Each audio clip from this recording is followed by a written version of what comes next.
Halo adik-adik, ketemu lagi dengan kakak. Pada pembelajaran kali ini, kita akan menyimak video pembelajaran kelas 4 dari buku tema 3, subtema 1, pembelajaran 3, yaitu peduli terhadap makhluk hidup. Adik-adik dimohon untuk menyimak video ini sampai akhir ya, dan kerjakan tugasnya. Di sini, kakak mempunyai beberapa informasi mengenai bagian-bagian tumbuhan. Yang pertama, ada akar. Akar adalah bagian tumbuhan yang umumnya berada di dalam tanah. Untuk beberapa jenis tumbuhan, akar juga terdapat di atas tanah, bahkan menggantung. Akar ini berfungsi antara lain sebagai bagian yang mengokohkan tumbuhan. Jika tumbuhan tidak memiliki akar, tumbuhan akan mudah dicabut, mudah roboh ketika diterpa angin, atau hanyut terbawa air ketika turun hujan. Zat-zat mineral dan air yang dibutuhkan untuk membuat makanan diserap oleh akar dari dalam tanah. Namun, pada beberapa tumbuhan tertentu, akar tidak hanya berfungsi menyerap air dan mineral, tetapi juga berfungsi untuk menyimpan cadangan makanan. Misalnya, pada beberapa tumbuhan umbi-umbian. Selanjutnya adalah bunga. Bunga merupakan bagian tumbuhan yang berfungsi sebagai alat perkembangbiakan tumbuhan biji.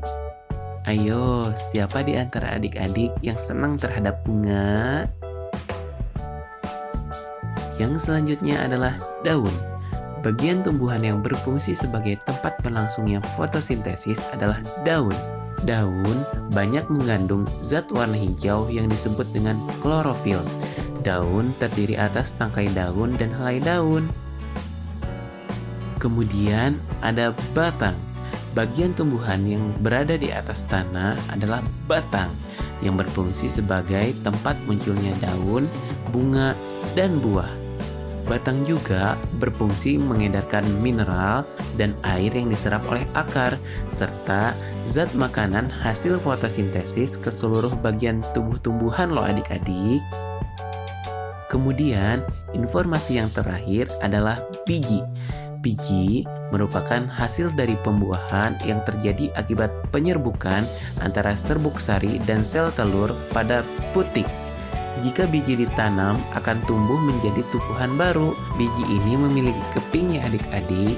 Biji ada yang berkeping 1 dan ada juga yang berkeping 2. Biji berkeping 1 disebut dengan monokotil, dan biji yang berkeping 2 disebut dikotil. Nah, sekarang adik-adik tahu tidak bahwa beberapa dari bagian tumbuhan tersebut berfungsi untuk membuat tumbuhan tersebut tetap lestari dan seimbang di alam. Contoh bagian tumbuhan tersebut adalah biji. Biji merupakan cikal bakal bagi sebagian tumbuhan untuk terus bertahan sehingga terjaga kelestariannya. Setiap tumbuhan memiliki bagian-bagian yang bermanfaat bagi makhluk hidup lain loh adik-adik. Di antara tumbuhan tersebut ada yang memiliki bunga.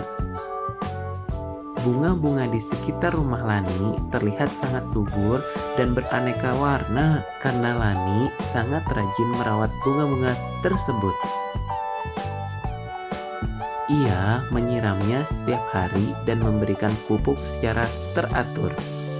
Bunga-bunga tersebut membuat lingkungan rumah Lani menjadi indah dan sejuk dipandang mata.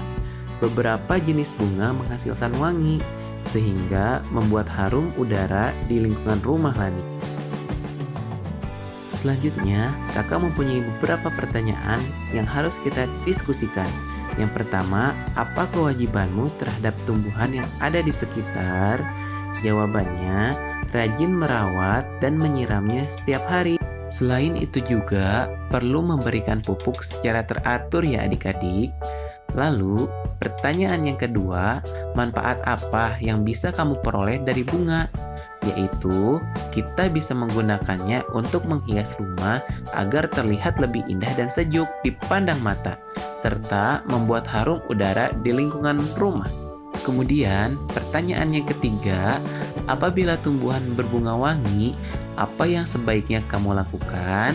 Jawabannya, merawat dan membawanya ke dalam ruangan agar wangi bunga tersebar di ruangan.